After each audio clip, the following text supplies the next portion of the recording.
Hey there, and welcome back to Utility Sports. Today's video, we have an NBA mock draft. This is a full first round NBA mock.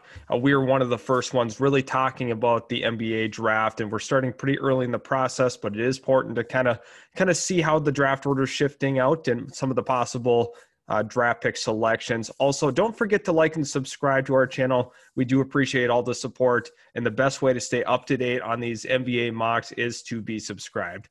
So we're going to go ahead and jump into the first overall pick here, projected to be the Minnesota Timberwolves. And Sheldon, who do you have them going with that first overall pick?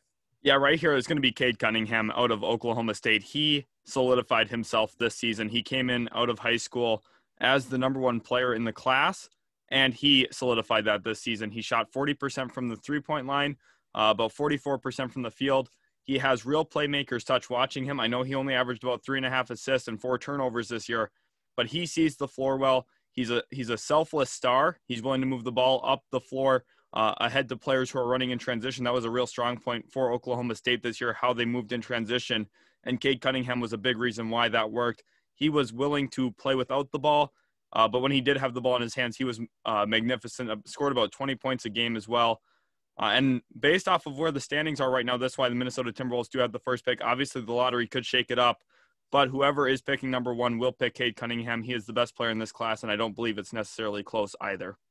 And you kind of beat me to the prompt there because I was just going to ask, no matter who's the number one pick, do you think he's the consensus, whether it be the Rockets or whoever might jump into that number one slot with the lottery happening?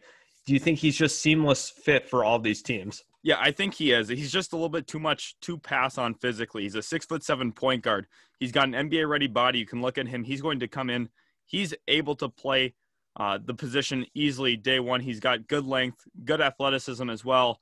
And he's also got a little bit of a post-up game. He's going to be able to take advantage of some smaller guards. A lot of people are likening him to Luka Doncic, and I think that is a pretty fair comparison. I don't think he has quite the floor vision Luka has. And I don't necessarily think he's quite the shot creator off the bounce that Luka is. But all in all, I think he's going to be a very, very good player in the NBA, and I think he's got superstar written all over him wherever he lands.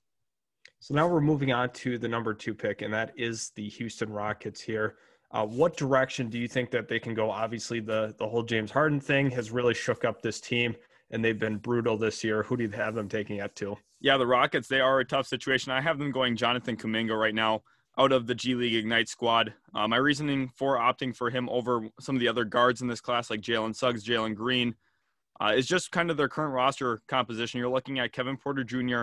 and Christian Wood being their two building blocks for the future, in my opinion. So here they're going to go find a guy that fits into that. I think Jonathan Kuminga has very high potential as well. He's about 6'8", has a really good wingspan. I believe it's going to be measuring upwards of 7'2" once we really see him measure his wingspan. I think he's going to have all the physical traits you need in the NBA. And he's got also some guard skills that I wasn't expecting to see from him this year for the G League Ignite squad. He made timely passes, was able to operate out of the post as well, both as a passer and a scorer. I think he's got a lot of good traits that are going to translate well to the NBA. So you kind of liken him to Paul George. And, do you think he can actually truly reach that ceiling? That's a very high ceiling to reach. Paul George has been a top 10 player in the world for about 5-6 years now at this point. I don't necessarily know if he necessarily reaches that ceiling, but I think the play style is very similar. I think he's got a lot of those same characteristics that are going to make him a very good player. Is he going to be top 10 in the world? I don't know necessarily about that, but I do think he's a multi-time all-star. Absolutely. Now we're moving on to pick number 3. That is the Detroit Pistons. And the Pistons have been kind of in a weird spot here. A lot of people love their draft. Obviously, Killian Hayes got hurt for the entire season. Now, how do you kind of see them supplementing their roster here with pick 3? Yeah, I think that they're going to try and go best player available. And at this point, I think it's Evan Mobley, the center out of USC. He has extreme defensive upside in the NBA. I believe this year he averaged about 3 blocks per game for USC. He's an absolutely great rim protector. I also think he's got a lot of the assets you need to be one of those centers who can switch out into space in the NBA as well. He kind of reminds me a little bit of Bam Adebayo. I know that's going to be a popular comparison as more people start to watch him and see what he really brings. But he's going to be great. He was a big part of why USC did pretty well in the tournament as well. And I think all in all, Evan Mobley is going to be a very good player. The Pistons here are going to be less worried about fit and need, and they're going to be more worried about grabbing best player available. That's why I opted for Evan Mobley, 3rd overall.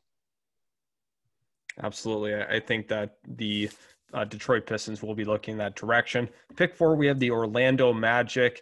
And with the Magic, they've dealt with a lot of injuries. They completely overhauled their roster, trading away they're pretty much their entire core of what they were building with. And how do you see them kind of shaping up here at 4? Yeah, I think they're going to go for a big-time swing here with Jalen Green, the guard from G League Ignite. He has extreme athleticism. He can really jump out of the gym. We're talking 40-plus inch vertical. And he's also got some really good ball skills when the ball's in his hands, attacking to his right. Now, he does have some weaknesses. There's a reason he fell to 4 in my mock draft. He doesn't go left very well. He kind of rushes shots on the left side of the rim. Doesn't use his left hand very well as a ball handler either. But all in all, I think that he has a lot of potential, and I think he could be a really good fit there in Orlando long-term. I know that they have Hampton. I know they have Cole Anthony. But Jalen Green can come in, be that number 2 guard for them. And really, on day one, they're going to really focus this franchise around Jalen Green the moment he gets in there. How do you like the fit with Markelle Fultz along with Jonathan Isaac? Yeah, that is an interesting point you bring up because Markelle Fultz being there, they do already have like a loaded guard room, like I was mentioning. And I think that they're lacking a lot of shooting with pulling the trigger here on Jalen Green, but I think the potential is too much to pass up on. They need someone who can be aggressive getting to the rim. Markelle Fultz is that. Jonathan Isaac, defensively, we know what he is. Offensively, he still needs to grow. He's shown some ability as a spot-up shooter. But I think, honestly, the moment Jalen Green gets in there, it's going to be a lot of two-man offense between Jalen Green and also Markelle Fultz in the pick-and-roll game. Absolutely. It's really hard to pass on them there. And now we have the Cleveland Cavaliers here, which, they're kind of in a weird spot with their roster. There's a couple of positions that we feel are, they've drafted and tried to really, really develop. Obviously that guard spot with Sexton and Darius Garland. Yeah. Darius Garland, thank you. Those two guys together at that guard spot, do you see them possibly going another guard here at pick 5? Yeah, just like with Orlando, it's going to be best player available. This is what they have to pull the trigger on. It is Jalen Suggs out of Gonzaga. And my reasoning for opting with Suggs here at this point, even though they do have a very solid young backcourt with Sexton and Garland, is you just have to grab a guy who's going to be an impact player. And Jalen Suggs is that. He is an elite player when it comes to getting to the rim and finishing at the rim. He, I believe, is shooting north of 58% in two-point land for Gonzaga. His three-pointer, a little bit more shaky. I believe he's shooting around 33%. But all in all, he's going to be a very, very nice young player. He's going to come in, also be very impactful in the passing lanes defensively. I think he's going to bring good energy. The Cavaliers need to be less worried about fit right now and more worried about finding guys who could be franchise-type players. I don't necessarily know if Suggs is that, but I think he could be a very nice piece moving forward that a lot of teams would want to have on their own rosters. Yeah, absolutely. I like Suggs going there at pick 5. We followed up here with the Washington Wizards. Once again, they are guard dominant. Obviously, Bradley Beal, Russell Westbrook kind of run the show there right now. Do you see them possibly looking at a wing? Obviously, they took Avdia last year, and his fit has been kind of questionable with the ball dominant guards that they have currently. Where do you see them here at 6? Yeah, this is one of the tougher places to mock for me because they badly need a center, but Evan Mobley being off the board, he's really the only center worth taking in the top 10, top 15 picks in my estimation. So I have them going Zaire Williams, and my reasoning why is he's a playmaking 4 that can really do a lot of different things. He can spot up. He's athletic. He can do a wide variety of stuff. I kind of liken him to Nicholas Batum, and I know that's not a great comparison for the guy you're taking 6th overall, but he's just going to be able to impact the game in a lot of different ways. He's versatile, and the Wizards are going to need someone who brings some versatility just based on what their roster looks like right now and no true center being available for them. They're going to need someone who can come in and impact the game. Look for Washington, maybe with how the board's fallen out, to trade out of this spot, but I'm not doing trades yet. There's just too much that can move around in these mock drafts. So Zaire Williams, I think he makes the most sense with what his versatility could bring coming out of Stanford. And it's really unfortunate for the Wizards there. If Mobley would be an amazing fit for them, I definitely think that would be an A+ fit. At 7, we have the Toronto Raptors, and we were saying, quite a while ago, it's not likely that they're going to be picking around this spot, and they have remained at around the 7th pick range, which is, it's really crazy considering how great of a head coach Nick Nurse is, and the roster still being, a very competent roster when you look at it on paper. And obviously they were able to win a championship with it. and still have, quite a few of those main pieces yet, aside from Kawhi Leonard. So now at 7, what do you do here? You're a team that's kind of reeling, and you thought you were going to be very, very competitive in the East, and now you're sitting at pick 7. Right, yeah, this is the big surprise team. I have been saying all year long, don't expect them to be up this high. Don't expect them to be up this high. And we're getting too late into the season for them to really turn this around. At this point, I'm going to go with forward Scotty Barnes. I think that they need to get a little bit more out of their front court. He's a nice two-way player. He's got some offensive potential, but most importantly, what we see out of Florida State kids, they come in and they can really defend. And he's going to bring that type of toughness, that type of physicality into Toronto. We look at Chris Boucher. He's taken a step forward. OG Anunoby has been a little disappointing this year, if we're going to be completely honest. They just made a move for Gary Trent Jr. This team could have the potential to be a very, very good young defensive team moving forward if they pull the trigger on Scotty Barnes. And there's a lot of work to be done there in Toronto. I don't necessarily know what Kyle Lowry's future looks like past this year. Fred VanVleet, he's probably going to be the guy they build around. I don't know if they have enough long-term to really right the wrongs that they've got going on at this point. But Scotty Barnes, nonetheless, he's the pick here to Toronto. I think he's a nice depth piece for them year one. Yeah, I think it fits in great with Nick Nurse, that defensive-minded presence. Scotty Barnes, one of the better defenders. I would think you would agree with me on that in the entire class. At pick 8, we have the Chicago Bulls. The Bulls are kind of pushing their chips forward. They went and got Vucevic during the deadline. They are ready to go and win. And I think management's fully behind that. They're committed to Zach LaVine long-term. How do you think you can really complement LaVine and Vucevic? Yeah, the Bulls really did push their chips in giving up 2 first-rounders for Vucevic. And now it's about finding some guys who can really fit off of those 2-star players that they have. And Corey Kispert is that guy from Gonzaga. He is shooting 45% from 3 this year, north of 60% from 2-point land. He's a very efficient player, and I think he's a great fit there in Chicago. He's one of those guys who's ready to come in. He's a senior. He is going to come in day one and be a starting level player for the Chicago Bulls. I think you look at him as a surefire upgrade over guys like Denzel Valentine and some of the other wings that they had been playing there in Chicago. Patrick Williams and Corey Kispert are going to be the 2 forwards of the future, in my opinion, for Chicago. Just what we've seen from Patrick Williams so far, he's looked pretty solid. And Corey Kispert, I think he's going to be a great floor spacing option for them. Now, does this mean Chicago really elevates? I don't necessarily know about that, but I think Corey Kispert's fit there long-term does make a lot of sense. Yeah, I think grabbing the senior, I guess it makes sense. I think he's going to be really ready to come and play. You know what you're getting with him. This is not a humongous upside pick, but you know what you're getting for your product day one with that selection at 8. Now we're moving on to pick number 9, Oklahoma City Thunder. Obviously, a lot of draft picks to try to hit on over these next couple of years. They've really pushed the envelope on acquiring mass amount of picks and hoping that they can possibly package them. You never know if they would be packaging other picks to maybe move into more selections this year. It's going to be kind of interesting to see how Sam Presti handles it. Now you have Shai Gilgeous as your main building block. Who's going to be one of those other players to help build this roster? Yeah, they're going to stay in the backcourt there, and they're going to take Moses Moody out of Arkansas. This kid can really shoot the ball as well. I know he only shot about 35% from 3 this year, but he is a much better shooter than that percentage suggests. He takes some really tough shots for Arizona. A majority of their offense was really ran through him, and he had to get some tough shots up very often for them. I think he would be a great fit next to Shai Gilgeous-Alexander. They need someone in that backcourt who can take some of the pressure off.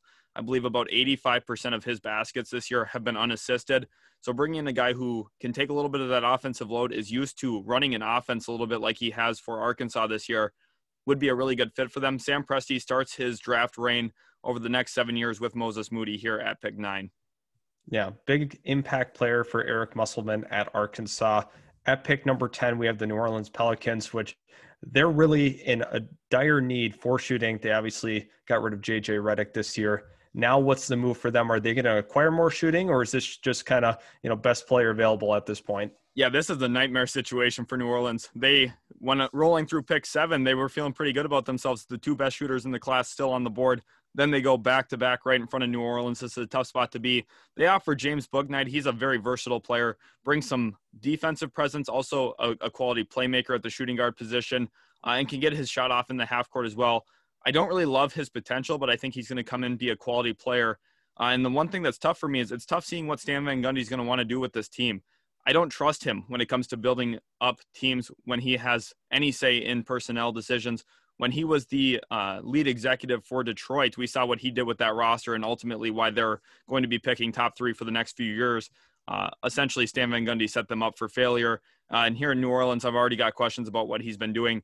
They traded J.J. Redick and Nico Melli. They're only 2 floor spacers they really had. He brought in Steven Adams. I just don't really trust him in terms of the decision-making, to be completely honest. So I think James Bouknight, although not having a super high ceiling, I think he's going to be a quality player for them. Absolutely. Now we're moving on to pick number 11, and we have the Indiana Pacers, another team we thought that they were really not going to be picking this high. And once again, they stayed in the lottery at 11. Who's a good option for them to take? This one is going to be a little bit surprising here at this point. Not a lot of people are mocking this guy upwards into the lottery at this point. I'm going to go with Cam Thomas out of LSU. He's a true freshman, scored north of 20 points a game this year for the LSU Tigers, and he was their offense. Will Wade did nothing to elevate this young man's play in the SEC. He took them to the SEC championship game, just came short in overtime, but he also looked very good in the NCAA tourney. He's a guy who can get his shot off at any point against any defense, and the Indiana Pacers need someone who's like that. Karis LeVert, I know he's going to be their young building block who can also do that. They need some real bench scoring. They need a guard behind Malcolm Brogdon in the short term, and I think Cameron Thomas could even be the long-term guard if they decide to move away from Malcolm Brogdon in the future. Austin, what's your thoughts on Cam Thomas? I know as an LSU fan, you might be excited about this one. Yeah, I was a little shocked to see him go this high, but something a little noteworthy in his first 2 games in the NCAA tournament against St. Bonaventure and Michigan, he scored 57 points. The only 2 other players in tournament history to score that much were Kevin Durant and Zion Williamson. So that's kind of the quality of players that you're talking about in terms of the ability to score the basketball, can get his own shot off, and he's elite at getting to the line. I think he averaged the most free throw attempts in the entire nation, led the SEC in scoring, led all freshmen in scoring. This guy is an absolute bucket. Shot selection, kind of a question mark moving forward with Cam Thomas. But, I mean, if you can kind of clean that up, and it's kind of that same issue that Anthony Edwards had, just too many tough shots that he was trying to take. There's a time and a place for those tough shots. But, I mean, if you can kind of clean up the decision-making, I think that he would be a worthy lottery selection. Yes, most definitely. I really love what he could bring to Indiana. At number 12, we have the Sacramento Kings, and the Sacramento Kings are kind of in a weird place. Obviously, they have Hield and Fox at this point. They're really trying to figure out who they are.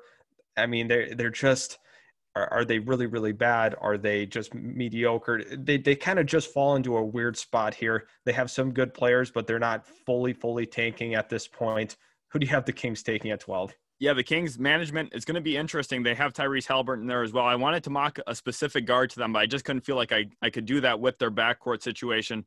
Kai Jones is going to be the pick out of Texas. He presents some rim protection help. And like I said, I don't think there's a lot of centers in this class that are worthy of top 15 picks, but I could see a little bit of a reach here on Kai Jones. I don't necessarily see him being worthy of this selection. However, we're mocking what I think is possible here. And Sacramento grabbing Kai Jones, I think, is a real possibility. They need someone in that front court.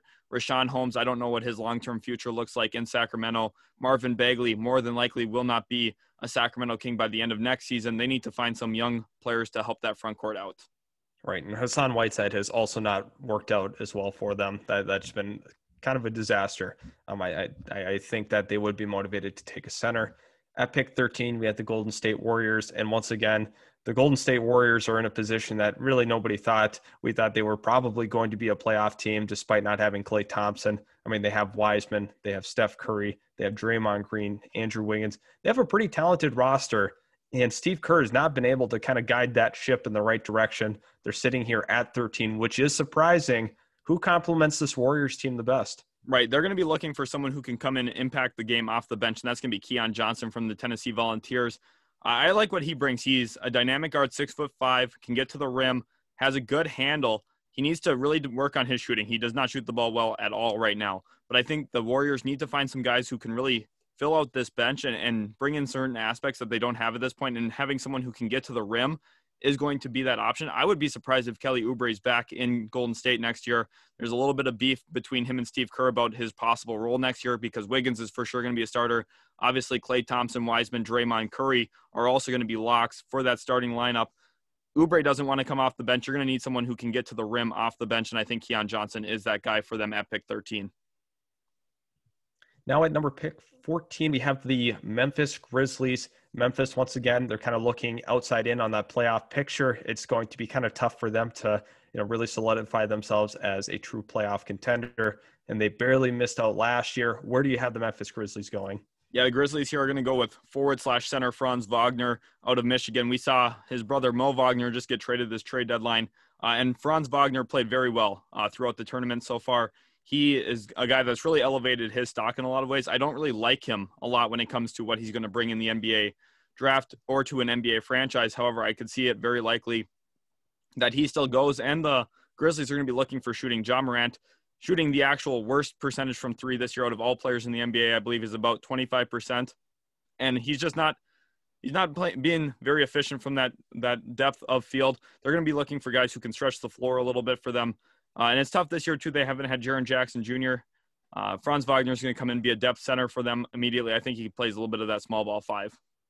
Yeah, I like the fit there with Memphis. At 15 now, we have the Boston Celtics. A lot of people thought that Boston was going to be a true contender in the East. Once again, they've kind of fallen flat on their face, but maybe in the draft here, they can address some of their key issues. Where do you think those issues lie? Those issues lie with their backcourt long-term, and then Josh Giddey is going to be a home run selection here for Boston. He is playing for the Adelaide 36ers at this point in the NBL, and he's playing very well. He's going to be a triple-double machine. He's a 6'8" point guard with real ball skills. I talked earlier about Cade Cunningham being a comparison to Luka Doncic. Josh Giddey, very much similar in the same way. Giddey doesn't get his shot off as well as Luka Doncic either, but he has a real feel for the game. He can read the floor, and he is very, very adept at passing the basketball and really helping his teammates score. The Celtics need someone who's going to be that long-term replacement to Kemba Walker. I just don't think that experiment's really worked out as well as many thought it would. I was kind of lower on that whole situation. Josh Giddey, I think he's going to be worthy of a top 10 pick at this point, possibly even a top 5 pick in my estimation. He could be a very, very good prospect. I think that people are sleeping on him at this point. Expect him to continue rising up boards as we get closer to the actual NBA draft. And I know you're a lot higher on Giddey than most people are, which is very, very good. You stick with your guns here and go with him at 15, despite people still thinking that he's at the end of the first round or possibly in that second round range. So I think people will kind of gain some traction on him as we get closer to the NBA draft. At pick 16, we have the surprise team of the year, New York Knicks, who have played pretty well. Obviously, losing Mitchell Robinson is going to really hurt them going down the stretch of the season.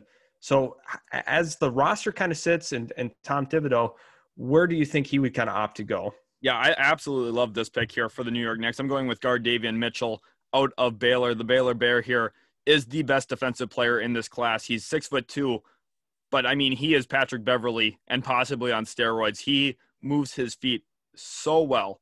And he also brings a little bit more offense than even a guy like Patrick Beverley does. He's very capable in the pick and roll game as a point guard. I think the Knicks are going to be looking for someone who can complement Emmanuel quickly long-term and also really fill out that backcourt. They just have a lot of question marks at this point. D Rose on an expiring. And I think that Tom Thibodeau is going to be looking for a physical point guard who can move his feet, cut off straight line drives, and Davion Mitchell does it better than anyone in this class. Very, very high praise for Davion Mitchell. We're kind of putting him in that, maybe all first defense, first team or second team in that all defense department, which that's a real possibility. It sounds like moving forward. Yeah, he definitely has that potential. I know it sounds crazy. He's probably not going to be there year 1 or year 2, but year 3, year 4, I think this guy has elite defensive potential in the NBA. At pick 17, we have the Atlanta Hawks, and the Atlanta Hawks have done a lot of really nice things in terms of, the steps they've taken with their roster. And do you think that there's something that they're missing at this point that they need to kind of take to the next level? They're an interesting team. I need to see what they're going to do with John Collins. I think he's going to have a really strong market this offseason. There's a lot of money in the marketplace. He's a young player, scores the ball well, shoots the ball. Very likely they could lose out on him. So in order to kind of mitigate that, they probably move DeAndre Hunter to the 4. Also have Danilo Gallinari play there, and they go and address their wing here, take a swing and miss opportunity on BJ Boston out of Kentucky. Guys, I know he didn't play well this year. Very, very inconsistent play, but let's not forget Cam Reddish played terribly a few years back. Atlanta still felt confident enough to pull him in the lottery. Here at pick 17, I think BJ Boston has enough upside in terms of what he brings as a ball handler and a shot creator that a team like Atlanta would be willing to take the risk, especially when they have such a good young infrastructure built around Trae Young already at this point. Yeah, I really like that for Atlanta. Taking a risk on a guy who could actually end up being a very, very good player if he's able to kind of figure it out. He has the physical tools, the physical traits, and you can see it with his handle. Very, very fluid ball handler as well, shot creator. And typically that bodes well for, guys that this is kind of the range where you take some risks, right? Just outside of the lottery, there's guys with, gaping, glaring needs that they have to address, but there's a reason they fall this far. Right. Yeah, most definitely. It's very possible he could be one of the worst players taken in this entire first round, but there's also the possibility he could be a top 10 player from this class. That's why Atlanta swings here on BJ Boston. At pick 18, once again, we have the Oklahoma City Thunder via Miami. Once again, where do you think that Sam Presti will go with this selection? Right. He went Moses Moody earlier on. He's going to address that front court. He's going to bring in an athlete in Greg Brown out of the University of Texas. I like what this guy can bring to the table in that department. He's also shown some ability to get his own shot off. I think that if you're Oklahoma City, you need to find guys who are going to be capable offensive players and also bring some real potential here with how many picks they have. They need to be aggressive, especially with some of the later picks that they own, in trying to find guys who, maybe they won't work out, but if there's just a small chance that they become a very, very good NBA player, they got to pull the trigger on that. They have enough picks to miss a lot, and Greg Brown's a guy that they should be willing to take that risk on here at 18. Absolutely. At pick number 19, we have the Charlotte Hornets, another surprising team. Obviously, the loss of LaMelo Ball is going to hurt them down the stretch as well. But the Hornets have done a couple of nice things with their roster. Do you think that they have to look at that center position now, or do you think they've addressed that enough with the picks that they've had with guys like Vernon Carey and Nick Richards? I'm really back and forth on it. I want them to look at the center position, but this class is just a little bit weaker in that area. And I think Nick Richards and Vernon Carey are kind of what you're going to be getting here at 19 anyway, that kind of level of production. So here I'm actually going to opt for guard Jaden Springer out of Tennessee. I think he's a guy who has a little bit of upside when it comes to shot creating in the half court. Now, he's got a lot of flaws to his game. I think he forces up shots. I think that he's a guy who doesn't really have as good of a feel for the game as some of the other players in this class. That's why I have him falling down to 19. But all in all here, when you have a guy like LaMelo Ball who's going to run the show here, getting a guy who maybe has a little bit less feel isn't as big of a deal for your organization. I think the Charlotte Hornets take the risk here on Jaden Springer. The Hornets are about taking risks with some of their prospects. At number 20, the San Antonio Spurs are on the clock. There's a lot of change happening in San Antonio. We could see a lot of players, changing teams. Obviously, I think the Spurs are kind of at a point where they don't really know what they are. They're a playoff team, but they're not a good playoff team. They're very close on that line. So where do you think they go with their pick? Here they go with Jalen Johnson out of Duke, and he's the toughest guy, in my opinion, to mock in this entire draft class. I think it's possible he could be a top 8 pick. I think it's possible he could be outside of the top 20 as well. I don't really know where a lot of GMs are going to be looking at him yet at this point. I think he brings a lot of different traits to the NBA that are going to be valuable. He's an NBA-ready body. He's athletic. He can play physically, and he fits into what San Antonio needs. They need someone who's going to be a versatile player in that front court who can play next to Keldon Johnson long-term. Obviously, they just lost LaMarcus Aldridge. They're going to need to bulk up their front court. They've already got their backcourt of the future figured out with DeJounte Murray, Lonnie Walker, in my opinion. So now it's about trying to fill out the other areas of this roster. That's a must for the San Antonio Spurs to pick up a forward in that regard. Now we are going on to pick 21. Once again, we have the New York Knicks. This is via the Dallas Mavericks. And where do you think the Knicks can go? Once again, obviously they went Mitchell, got that, very, very physical point guard guy who's going to be a lockdown defender once he gets to that next level. Now do you find somebody that's a little more gifted offensively? Yeah, I think that they're looking in that direction exactly, and that's Isaiah Todd here out of the G League. He's another risky player at this point. He didn't play very consistently in the G League, but he plays that 3-4 position. He has some potential as a mid-range scorer, someone who has a face-up game and also could even stretch out to the three-point line. He's a little bit of a project player. I'm not suggesting he isn't, but the Knicks right now, they have a pretty solid infrastructure moving forward, assuming they keep Julius Randle. I also like Obi Toppin for them. If they had already grabbed Davion Mitchell and have Emmanuel quickly with Mitchell Robinson there, I think that they can be a little patient trying to find guys who are going to be impact players, maybe focus the development route with Isaiah Todd. Maybe he spends another year in the G League with the Knicks G League affiliate. That's kind of the route I see for Isaiah Todd here if he goes 21. Yeah, I really like that selection. A little risky, but I think the Knicks need to take some risks moving forward. Now we have pick 22, which is the Houston Rockets via Portland. And where do you see Houston going now? Yeah, after grabbing Kuminga second overall, I'm going to have them go with guard Ayo Dosunmu out of the University of Illinois. I think that he's going to come in. He has real ball skills. When the ball's in his hands, he can function as a facilitator. And he's going to be able to learn behind John Wall for a while. I think that Houston, you got to look at taking some guys who have higher end potential that show that they've been good players in the NCAA. I would assume is an example of that. He's going to come and be a good, positive impact player early on. And I think at this point, Houston's going to just look at trying to address their roster in a multitude of different ways, looking for some forwards, looking for some guards, and then ultimately trying to find a center probably later on in the draft as well. I really like that selection for the Houston Rockets. At pick 23, we have the Denver Nuggets. Denver, once again, they obviously went out and got Aaron Gordon at the deadline. Where do you think they can kind of bulk up? Yeah, I love the Aaron Gordon selection for them. I'm going to have them go with a guy who I think is really NBA ready in Davion next out of the G League Ignite squad. We've had a lot of G League Ignite players go. I think he's one of the more actual NBA ready players. He uses his body well, knows how to manipulate the pick and roll as a ball handler. They traded RJ Hampton. I know they have Monty Morris still under contract. I think that they could use one more guard to fit their backcourt, fill it out a little bit. After they moved on from Gary Harris, I think Davion next comes in. He could be a nice facilitating option to give them a little bit of a different wrinkle in their offense when they're not running their offense through Nikola Jokic. I love that pick for the Denver Nuggets. I think that makes a lot of sense. At pick 24, we have the Los Angeles Lakers. And where could you see the Lakers going? Obviously, they're competing for a championship once again. Are there some players that are on the move that might impact this pick? There's a lot of different things about this roster right now that they need to address certain areas, and that specifically is the playmaking department. When LeBron James is off the floor, they don't have a guy to run the show. Really, I don't think Dennis Schroeder has presented himself as that. There's a little bit of questions about his long-term future there. He turned down a 4-year, $84 million extension, reportedly. I think Sharife Cooper, his greatest trait is passing the basketball. He takes some questionable shots sometimes, but I think that he could be a guy who would be very positively impactful in the NBA for the Los Angeles Lakers, especially functioning off the bench when LeBron James isn't in the game. I know a lot of people love Sharife Cooper, and you are not as high as many people are. A lot of people see him as a lock for the lottery. Why is he at pick 24? Like I mentioned, he takes bad shots. He's not a very good shooter. A lot of people love him because of the hype around him. And I mean, when you watch a highlight reel of him, sure, he does some really, really beautiful things in highlights. But when you watch full games of him, there's a lot more weaknesses that present themselves. He's undersized. He takes questionable shots. He's not great around the rim.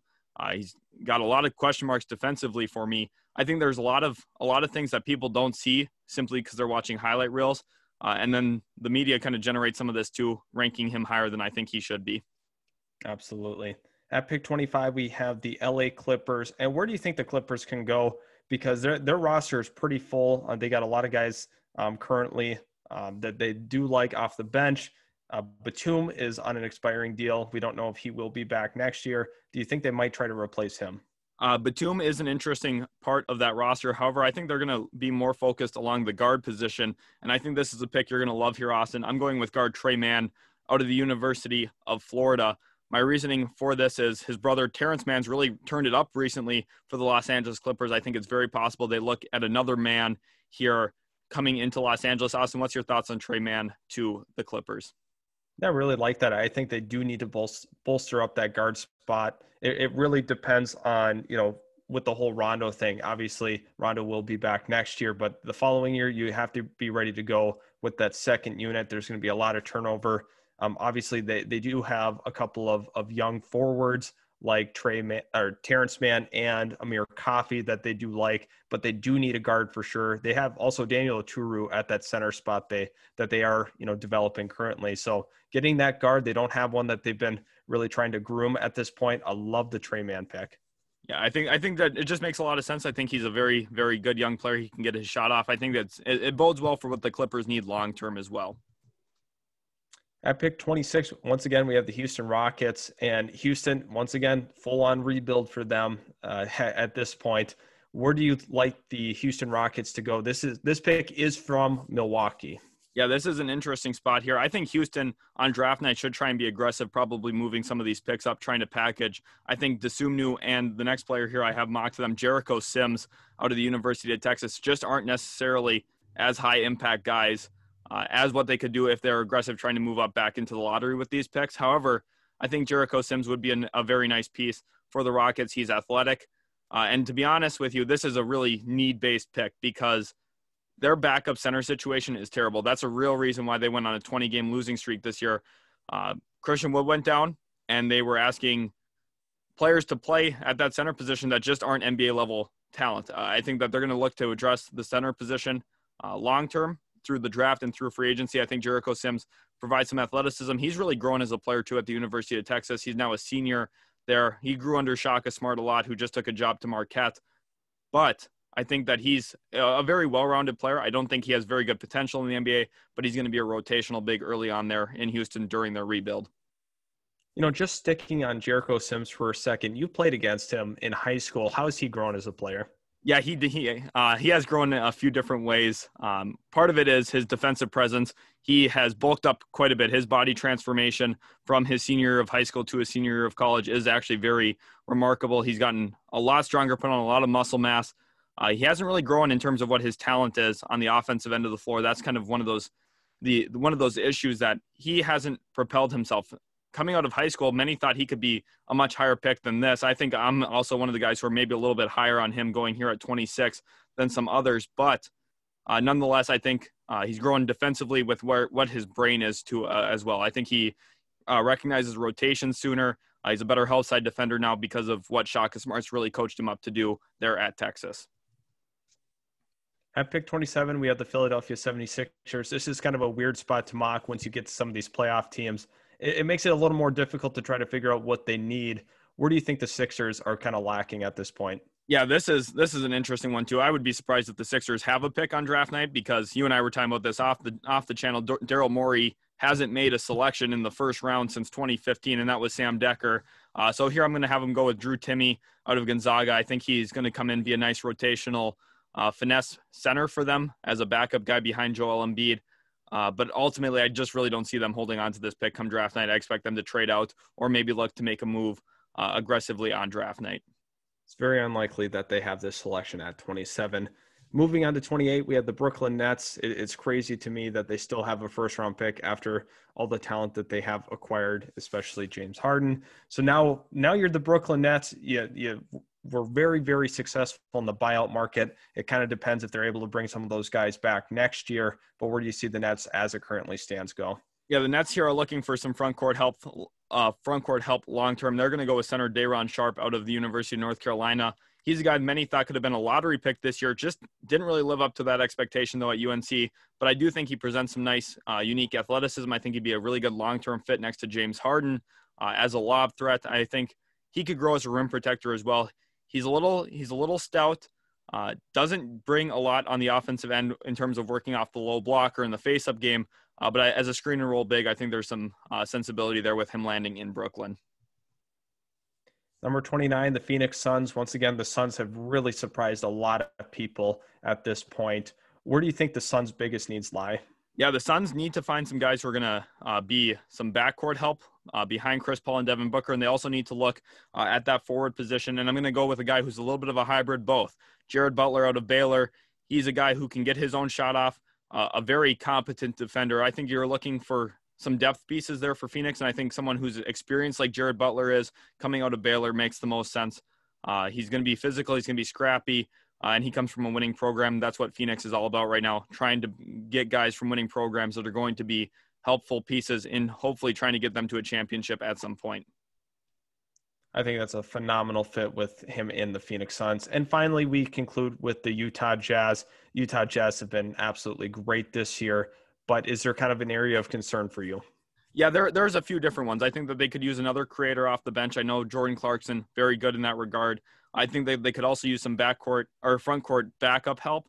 But at this point, I'm going to offer Josh Christopher. He's a home run type of player. He has high potential coming out of Arizona State. Didn't shoot the ball well from three this year at all. That's why he kind of slides in this mock draft. But similar to what we saw with Kevin Porter Jr. falling all the way to 30 in his own class, Josh Christopher, I think he has some high-end potential. if a team like Utah, who has a good infrastructure, wants to take a risk on him, he would be a good grab here at the end of the first round. Yeah, thanks everybody for tuning in. Please subscribe to the channel if you haven't already. We do a lot of NBA draft content and NBA content in general. Also, leave a like if you did enjoy what you saw today. And we cannot wait to see you guys in our next couple of videos.